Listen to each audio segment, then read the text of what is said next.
Nais po namin tawagan ang ating pinakamamahal na Vice Mayor, Honorable Angela Lei C.I. Atienza.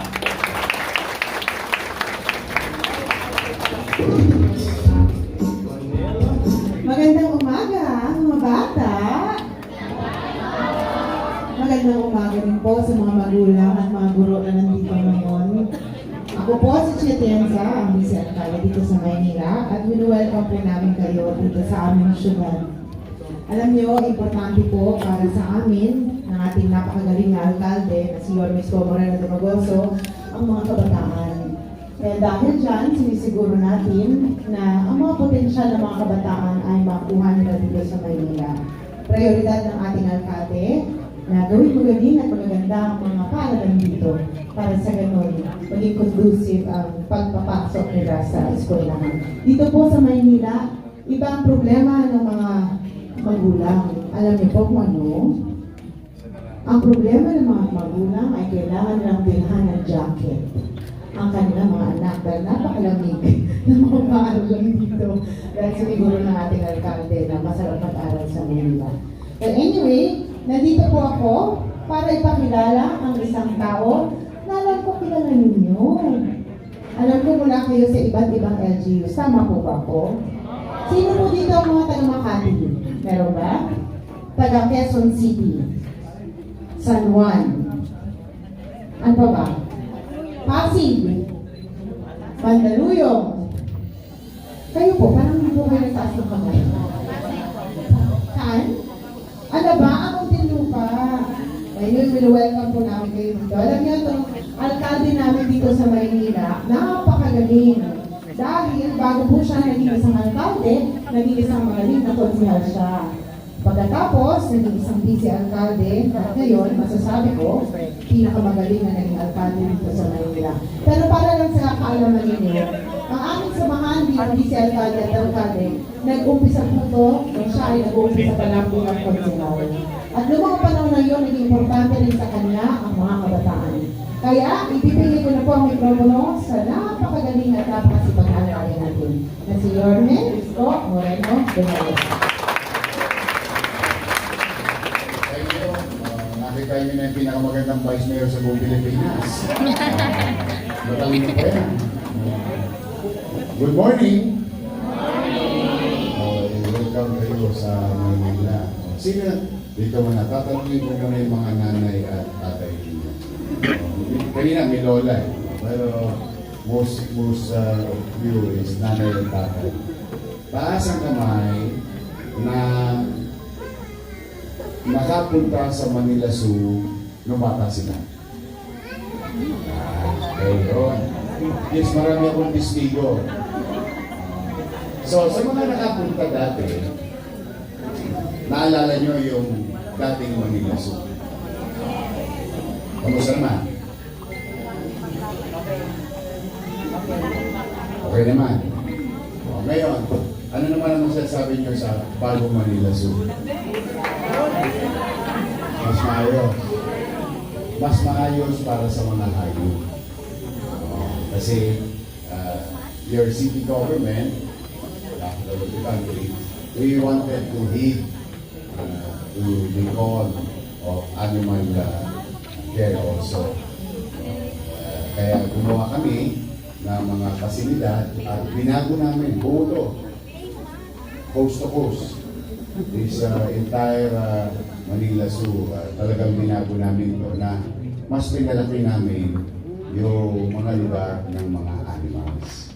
At the same time, as much as we can, of course, these are some of them wild animals. No? So kaya kailangan medyo sana laging ligtas ang ating Manila Zoo. Lalo na pag nakita nyo yung may konting flooding doon sa area doon. Nandun yung may hawak ng flood control. Laki na. Nakita nyo ba? Naku, magugulat kayo. Talagang malaki na. Doon siya. Sa sobrang laki niya, baka hindi niya na nagkagapang yung sarili niya. But I want you to enjoy sa mga nakapunta na dati. At Ngayon naman. At sa mga bata, lagi kayong welcome sa Maynila.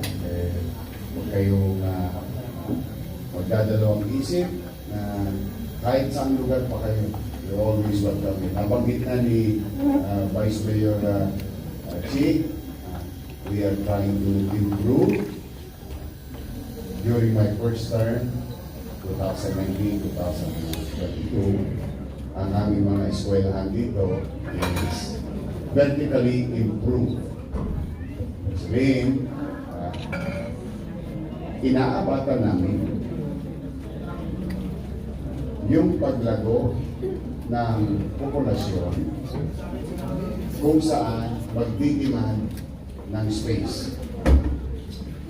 In the case of City of Manila and most likely Metro Manila, in a highly urbanized setting, dadami ang populasyon, pumunti ng pumunti ang espasyo.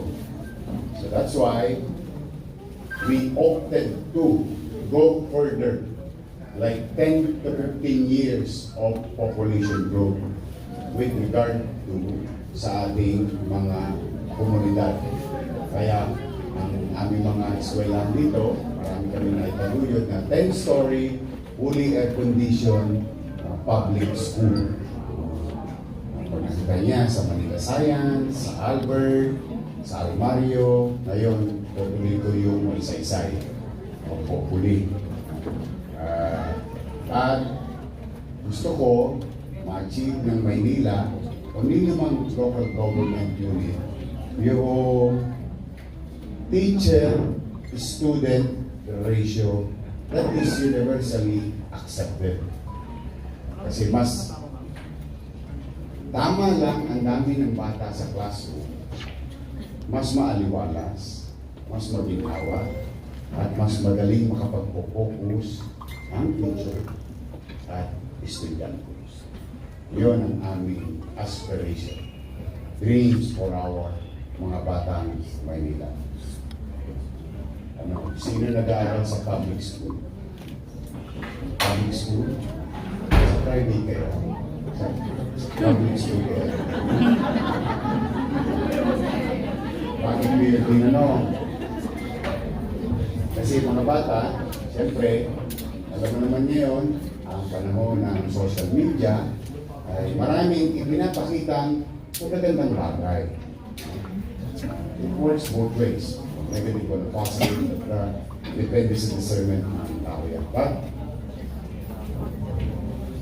I just like you to inform you, gusto ko lang mapaalam sa inyo.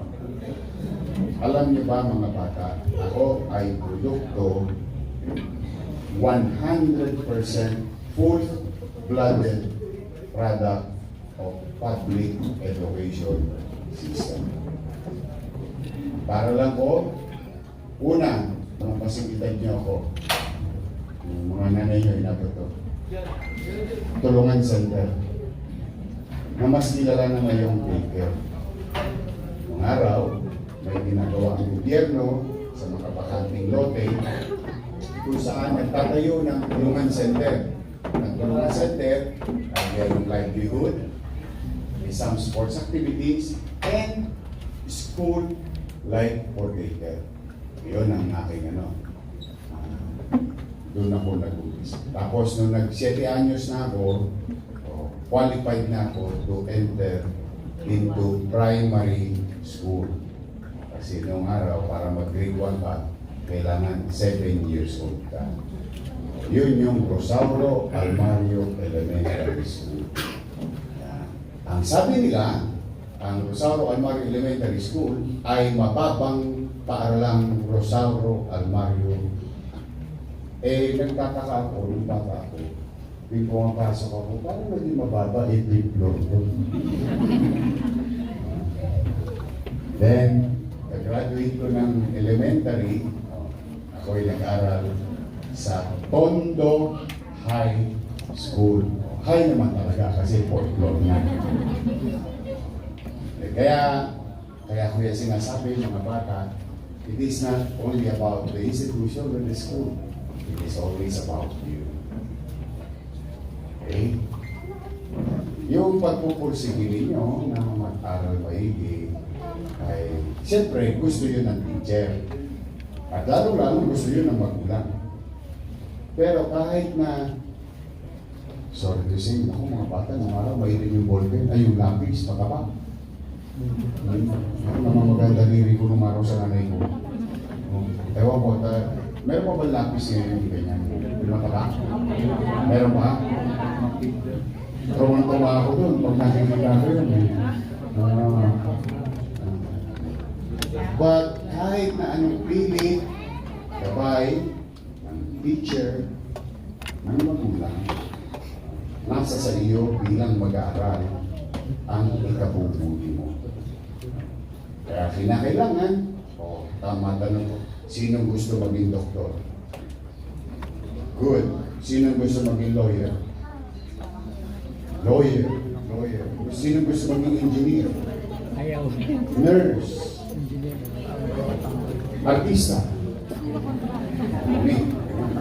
TikTok nyo na yan. Sino gusto maging mayor? Sino gusto maging congressman?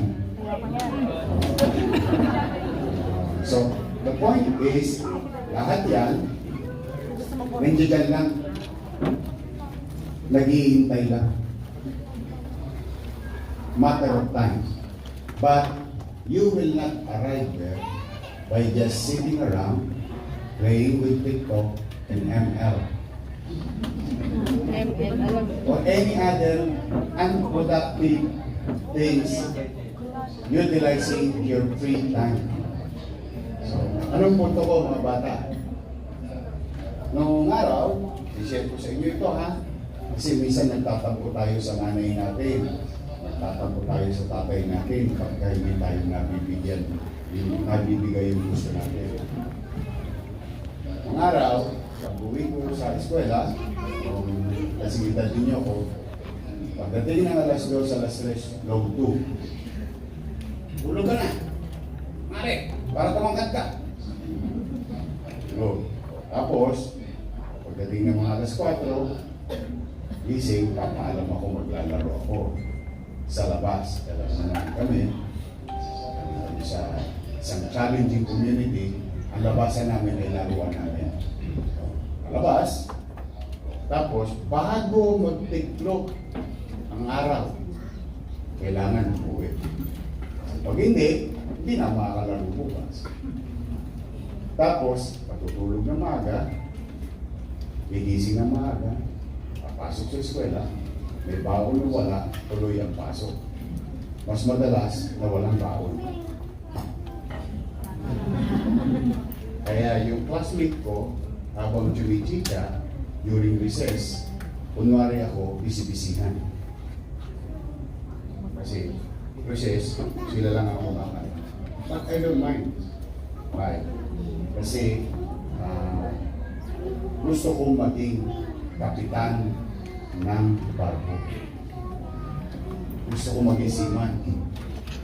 Kasi seaman ka, yayaman ka. Kasi mga kapitbahay ko naging seaman, naging bato yung bahay nila. Although squatter pa rin kami. Kaya naging bato yung bahay, may angkla. Sa labas, okay tayo, marami na lang. Mga batang 80s talaga, nandito. Pag babae ka naman, punta ka ng Japan. That's the way to do it. That's reality of a particular community. Now, gusto ko maging kapitan ng barko. That's why, ito YouTube check.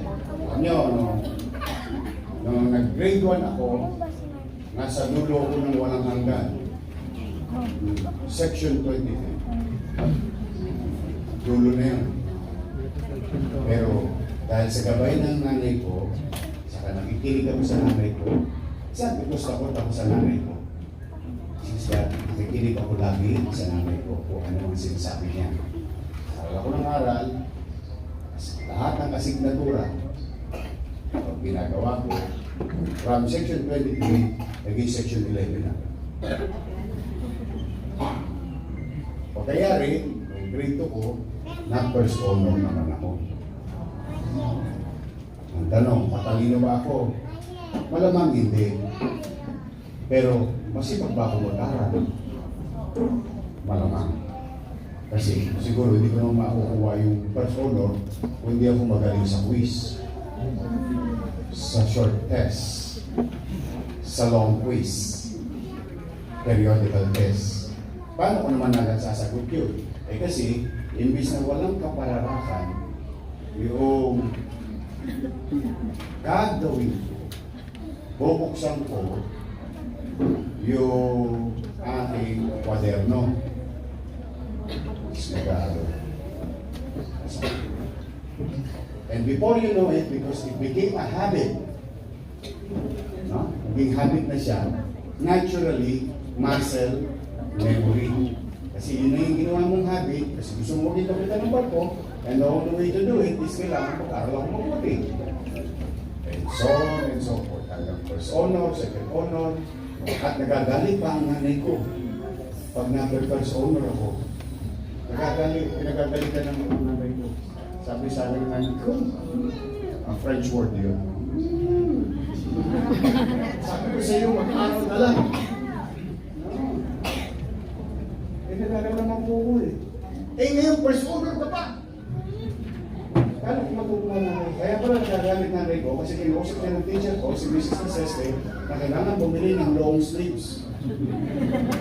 Kasi aatin ako ng recognition day. Dahil bibigyan daw ako ng gold medal. Eh problema, di ba sabi ko sa inyo kanina, wala akong baon. Bakit kami walang baon? Walang? At tapos bibili pa long sleeves. Buti na lang, meron ng medyo kasing idaran akong babae, kasing size ko. Eh, may long sleeves siya. Nahiram ko. Eh kaya lang, tanong nyo sa nanay nyo to, mga batang kiki shout out.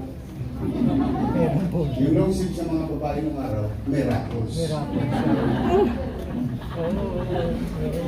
Kaya, naglalakad ako sa Kalibigan Street, all the way, naka-raffles. But anyway, my mom was proud and happy naman siya. Alam niyo kung gano'n siya ka-proud. Siguro yung eskwelahan ko, kulang-kulang mahigit 1 kilometro, kulang-kulang 2 kilometro. Araw-araw nilalakad. No? Hindi naman niya pinuhubad yung medalya. Kung mo tatanggalin eh. Dinisplay ako habang nilalakad na uwi. Now, nakagraduate ako. Tapos ko high school ko. Wala akong ano talaga. In fact, mga bata, ito, lalo na kayo, mga teenager. Ito, mga teenager. O di, ano na, Christmas party. Mga Christmas party, yung mga prom. Yung sa third year. JS, junior senior. O, alam niyo ba, umaattend ako nun. Ang suit ko, YDT t-shirt. Naalala niyo YDT? Youth Development Training. Your PE t-shirt. Yun ang t-shirt ko. Pero yung mga atabs, yung mga kaibigan ko, ay, nakapandin lahat yun. Naka-return. Subsider. Top swats. Kami naman yung top swats. Kasi si Mikey Cuaco nun, sikat na si Mikey Cuaco. Bago naging Lea Salonga yung swats, si Mikey Cuaco nun. Radyo, kami, swats, top swats. So, ako wala, t-shirt. Kaya mga bata, malamang sa hindi, mababasted din kayo. Okay, mag-alala, hindi kayo nag-iisa. Ako, multi-busted. Pero ngayon, sabihin ko sa'yo, ako nga pala yung sinahin mo.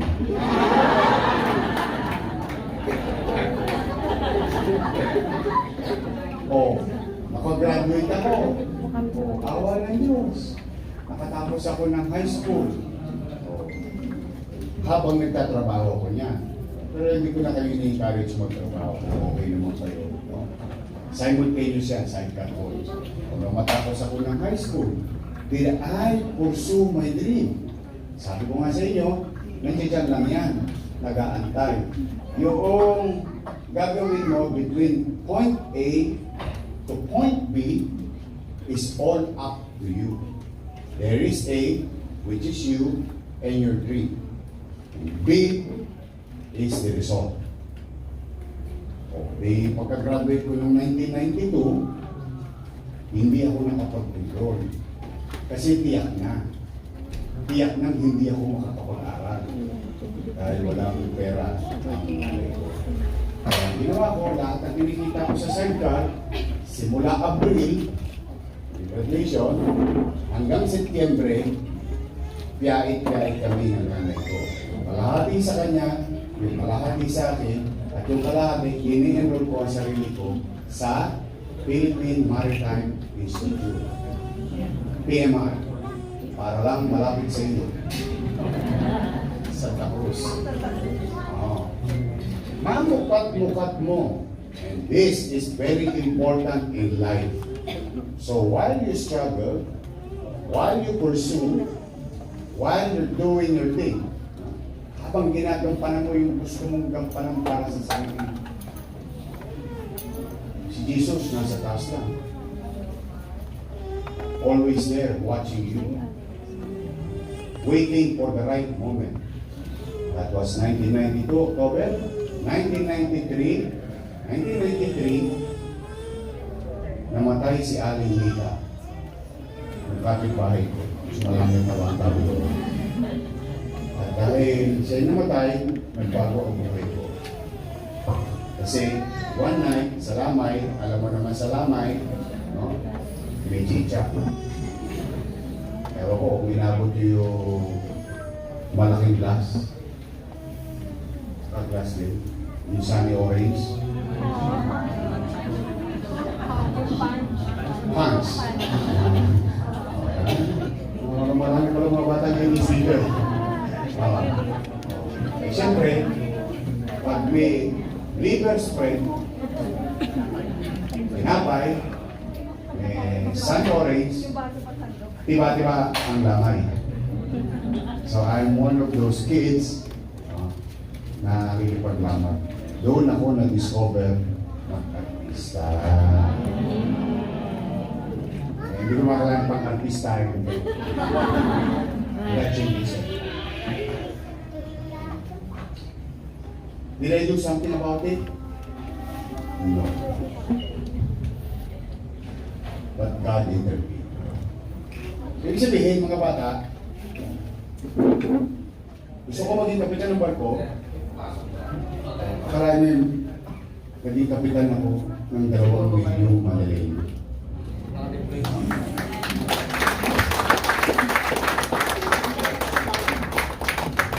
So, kaya, after this story, you may be feeling, maybe, may nararamdaman kayo, parang wala akong laruan.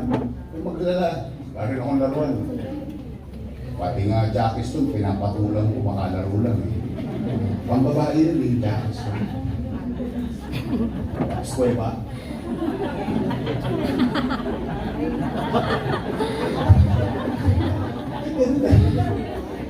Makalaro lang. Ibig sabihin, kasi hindi na ibibigay ng magulang, ayaw ibigay ng magulang. Hindi lang talaga kaya. Kasi mas mapabutihin yung piso, which is 75 lang ang itlog. Yung piso ibibigay sa akin, hindi na ibibigay ng nanay ko, dahil parang hagi, lagi kami may bigas sa bahay, priority ng nanay ko yung bigas. Mga batang biskuit. Yung lata ng biskuit. Yung nalagay ng bigas eh.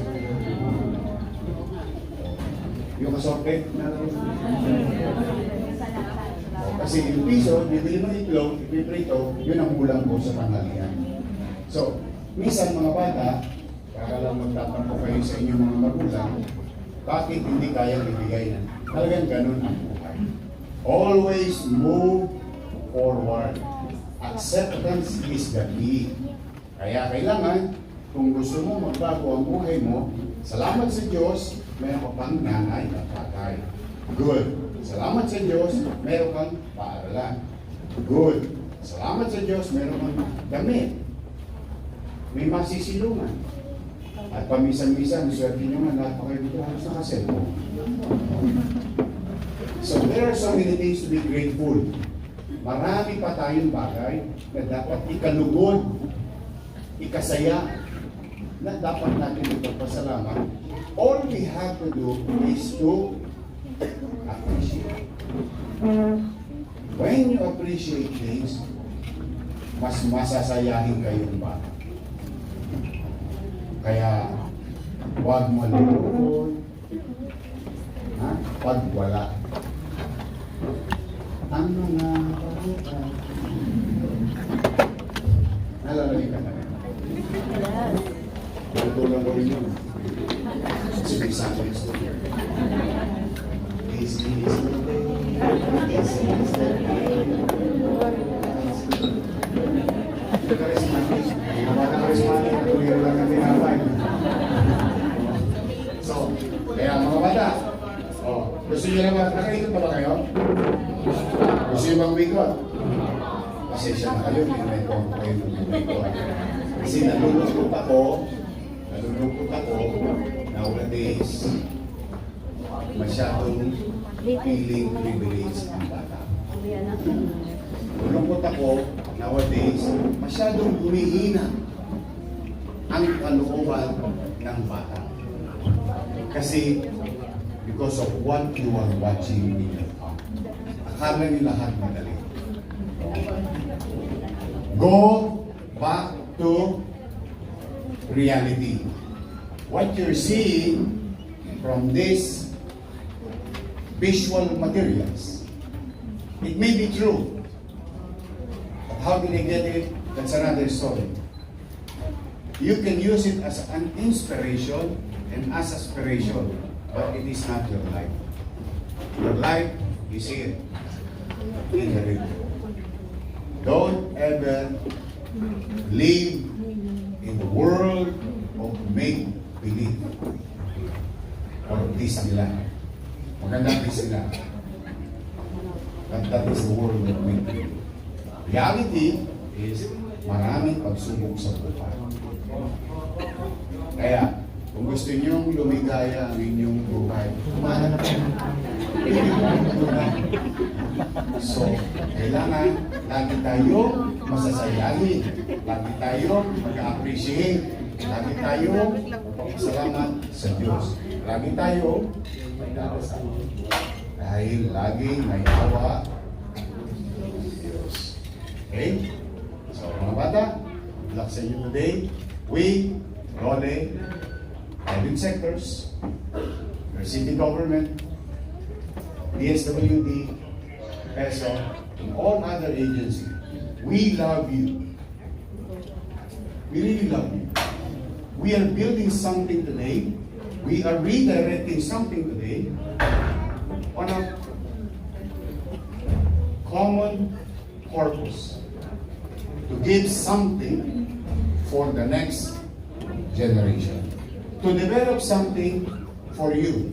Kaya ang aming bagay na responsibilidad ay aming gagampanan. Pero kayo bilang bata o sino man ay may responsibilidad din sa inyong kanino? Sarili. You are responsible for yourself. Okay? So good luck sa inyo. Have a nice day.